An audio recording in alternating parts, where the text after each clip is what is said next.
이거 이해하셔야 돼. 그래야 내가 떠들고 있는 비트모빅과 디어폰 블록체인이 한 사람의 머릿속에서 어쩔 때는 비트맥시 같이 얘기를 하다가 비트코인을 하드포크 가지고 코인을 만들더니 저 코인을 막 떠드는 것 같아. 이 모순같이 보이는 게 흘러 이렇게. 아, 이 사람의 사고 체계가 이렇게 흐르는구나. 이걸 이해를 못하니까 자꾸 오해를 하는 거야. 잡코인이라고. 비트모빅이 가치가 시장 가치가 없으면 말이 안 돼 이거는. 모빅이 가치를 갖고 있기 때문에 가격을 가진 순간 끝났어. 가격을 가지면 이거 가지고 보상해 주면 돼.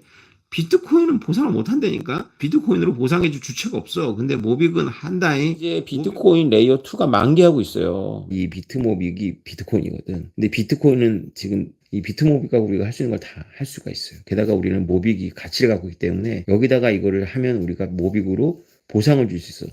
비트코인에 아무리 레이어 2에 쌈박한 프로그램을 만든다 하더라도 투자 받아서 해야지 누가 비트코인으로 그거 보상해주지 않거든. 비트코인에도 올라갈 수 있는 거 레이어 2로 올릴 수 있는 기술을 비트모빅에서 얼마든지 할 수 있는데 잘하면 보상까지 해줘.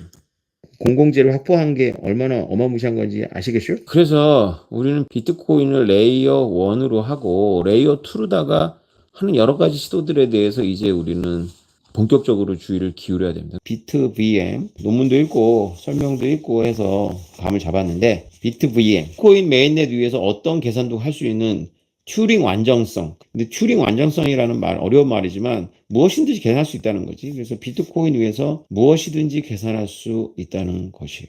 비트코인 맥시멀리즘이라는 것 자체가 원래 레이어 구조라고 세상을 이해하는 사람들이야. 인터넷 비유를 많이 하지. 인터넷에 TCP/IP를 지금 쓰냐 안 쓰냐가 중요한 게 아니라 인터넷은 TCP/IP의 레이어 위에 있다. 새로운 통신 방식이 나온다 하더라도 TCP/IP를 갈아엎고 나오는 것이 아니다. 그 위에 올라간다. 이게 바로 다층 구조를 주장하는 비트코인 맥시멀리즘, 비트코인 코어들의 진영이었고 이 논쟁은 2014년도에 꽃을 피웠지. 그 비트코인 맥시라고 하는 사람들은 그냥 대놓고 비트코인 말고는 다 죽는다 이렇게 주장하는 게 아니라 비트코인을 레이어 1으로 해가지고 생태계가 구성되는 거지. 이거를 일관제철소처럼 레이어 1, 레이어 2, 레이어 3를 전부 하나로 하는 스마트 콘트랙 플랫폼이 더 강력한 것이 아니다 라고 주장하는 거야. 대중적으로 이제 이걸 어떻게 쉽게 풀어 쓰느냐라는 이제 문제가 있죠. 제가 생각한 건 웨이퍼예요.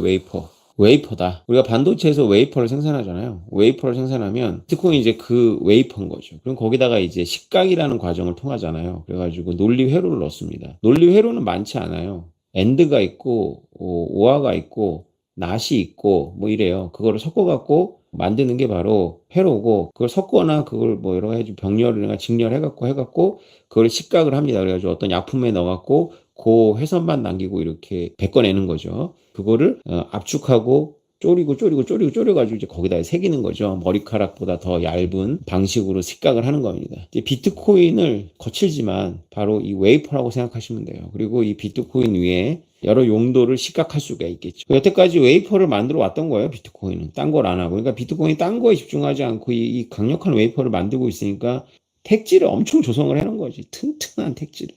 하수관, 상수관 쫙 넣어놓고 도시가 올라오는 거지. 도시가. 그래가지고 비트코인 택지를 이용하면 가치물인 비트코인을 잠그고 승자한테는 이 가치물을 전달하고 패자한테는 이 가치물을 뺏는 웨이퍼기 때문에 비트코인을 잠그고 단순한 연산자 가지고 모든 계산을 다 비트코인을 근거 삼아서 검증할 수 있다는 거야, 이게.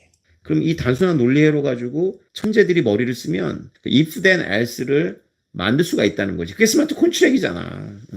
그러면 그 스마트 콘트랙에 대한 대부분의 그 계산은 그냥 지 컴퓨터에서 하면 되는 거야. 과감하게 얘기하면 맞아. 레이어 2부터는 블록체인일 필요 없어요. 그러면 게임이 끝난 거야. 기업은 블록체인에 적합한 거는 블록체인에 기업들이 그 메인넷을 비트코인을 삼을 가능성이 매우 높아졌지. 그다음부터는 블록체인 아니어도 돼. 기업이 하면 돼. 이 도약이 이해가 돼? 저는요, 비트코인을 공부하고 1년 만에 이 도약이 됐어. 이걸 왜 오라클 문제도 있고 그런데 왜 그거를 전부 다 블록체인 저쪽 애들이 뎁 얘기하고 막 이럴 때 나는 별로 관심이 없었어. 뎁이나 이런 거는 뭐 인문학적으로 잘 이게 안 맞아. 그런 방향에서 대량의 결정적인 쓸모를 찾을 거라 생각하지 않았어. 내가 결정적인 쓸모를 찾을 거라고 생각했던 건 디파이가 아니야. NFT인데 기업이 모든 활동을 보다 더 투명하고 객관적으로 검증된 방식으로 할 수 있도록 하는 것으로 갈 거라고 봐. 왜냐하면 오라클 문제는 결국은 시스템으로 해결되는 것이 아니라 인문학적으로 해결해야 돼.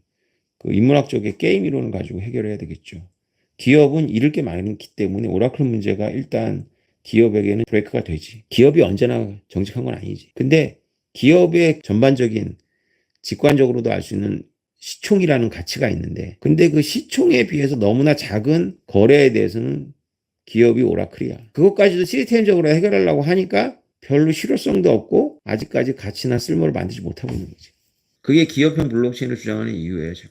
왜냐하면 그 레이어 2 이상에서 블록체인으로다가 그거를 해갖고 하는 그 이득보다 오라클 문제를 해결하는 게 훨씬 더 중요하거든. 오라클 문제만 해결하면 비트코인을 활용하면 되는데, 이해가 되세요? 이런 이야기들이? 이거 이해하셔야 돼. 그래야 내가 떠들고 있는 비트모빗과 기업형 블록체인이 한 사람의 머릿속에서 어쩔 때는 비트맥시 같이 얘기를 하다가 비트코인을 하드포크가지고 코인을 만들더니 어쩔 때는 또 잡코인을 막 떠드는 것 같아. 이 모순같이 보이는 게 흘러 이렇게. 아, 이 사람의 사고 체계가 이렇게 흐르는구나. 오늘의 이 얘기를 통해서 이걸 이해하게 돼요, 여러분들이. 그래서 비트모빅이 안 될 수 있는 프로젝트가 아니라니까. 이게 하기가 어려워서 그렇지, 여기에다가 뭔가 의미 있는 비즈니스를 빌드업하는 사람들에게, 기업들에게 가치를 가진 모빅을 보상해줘서 생태계를 복돋는 그런 것으로 정의를 해야 돼, 비트모빅은. 그리고 여기서 만개한 비즈니스는 개발비를 리펀드 해주니까. 이걸 이해를 못하니까 자꾸 오해를 하는 거야, 잡코인이라고. 비트모빅의 가치가, 시장 가치가 없으면 말이 안 돼, 이거는. 그냥 테스트넷이야. 테스트넷을 쓰는 게 더 나아. 근데 비트코인에도 올라갈 수 있는 거, 레이어 2로 올릴 수 있는 기술을 비트모빅에서 얼마든지 할 수 있는데 잘하면 보상까지 해줘. 비트코인 레이어 2 플랫폼 만드는 경진대회를 연다면 비트코인 재단이 열어가지고 줄 수 있는 게 많겠어? 비트모빅이 그 경진대회를 열어가지고 줄 수 있는 게 많겠어? 생각해보라고. 그리고 그렇게 개발된 걸 비트코인에 올릴 수도 있지. 왜냐하면 미국에 대해서조차도 검열 저항성을 가질 필요가 있는 거는 비트코인에, 미국에 대해서까지 검열 저항을 가질 필요가 없는 것들은 비트모빅에, 이렇게 놔두면 되는 거 아니야? 이런 상상을 해야 되는 거야. 어떤 프로그램은 짐바브웨 같은 그런 나라에게 대해서는 검열 저항이 필요하지만 굳이 미국에 대해서는 검열 저항이 필요하지 않을 수도 있어. 그 얘기 무슨 얘기냐면, 미국 정부가 막으면 막히는데 굳이 그러지도 않을 거고, 그게 무슨 뭐 요인 암살 계약도 아니고 말이야. 근데 짐바브웨 정부는 변덕스럽고 쿠데타가 일어나서 막 막아. 그러면 짐바브웨에 있는 국민과 이 미국에 있는 기업이 어떤 수출입 계약을 하기가 매우 애매했는데, 짐바브웨 정부는 못 건들지만 미국 정부는 생션을 걸 수 있는 플랫폼이라면 이게 가치가 없을까? 이게 어떤 의미에서는 더 가치가 있어. 미국이 짐바브웨만이 아니라 미국도 생션을 못 거는 플랫폼보다 이게 더 가치가 있을 가능성이 높아요. 현재 스코어로는. 그게 우리가 살고 있는 현실이거든. 그러니까 검열 저항성이라는 말조차도 우리가 스펙트럼으로 이해를 해야 돼. 베이지안적으로 이해를 해야 하는 거야. 기업들이 이거를 이해하려면 어디까지 공부가 돼야 되냐면, 이제 비트코인은 안 없어지는 걸 이해하고 비트코인의 속성을 이해한 다음에 우리가 비트코인 같은 걸 따로 만들까라는 고민을 해보고, 거기서 왜 안 되지? 라고 막혀보고, why not? 아니, 그런데 비트모빅을 줘? 우리한테? why not? 이렇게 와야 되는데, 이 사고에 내가 그렇게 촉진을 할 거고, 생각하라고 자꾸 눈에 보여줄 거고, 이 사고가 여기까지 오는데 내가 보기에 1년밖에 안 걸리는데. 근데 우리는 그렇게 갑니다.